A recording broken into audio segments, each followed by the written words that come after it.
Untuk video ini, saya akan ajar bagaimana untuk kita tambah page baru.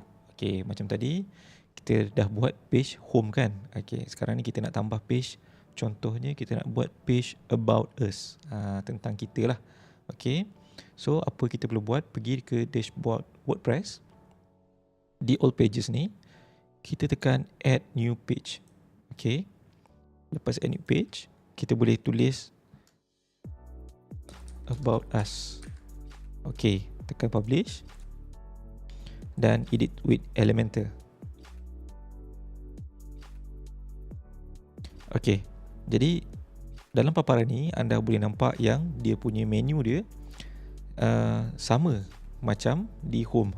Maksudnya theme untuk Astra ni dia dah guna pakai dekat semua page yang baru ataupun page yang dah pernah buat, dia akan apply dekat semua. Jadi anda boleh nampak ada page about us dengan ada page home di atas.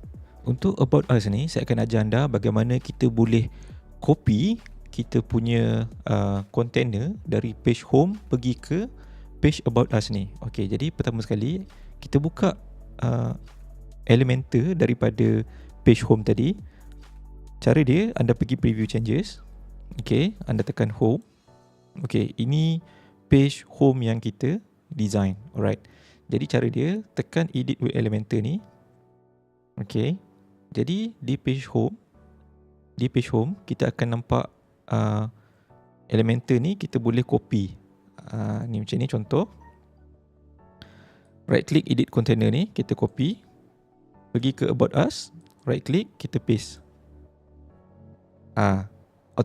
Automatic dia akan copy sebiji apa yang kita copy di home tadi. Okey, untuk page about us ni saya tak nak guna video background. Okey, saya tak nak guna video background, saya just nak guna gambar yang static saja untuk background header dia. Okey, jadi mungkin saya akan buang semua ni. Saya akan buang ini. Saya akan buang ini. Okey, so dia punya headline dia mungkin saya akan letak about us. Okey. Lepas tu gambar dia saya boleh ubah. Tekan klasik, saya choose image. Mungkin saya pilih gambar ni. Tahu gambar ni. Okey. Dan saya letak di center. Display size dia saya letak cover. Maksudnya dia menyeluruh lah. Dia akan menyeluruh pada header ni.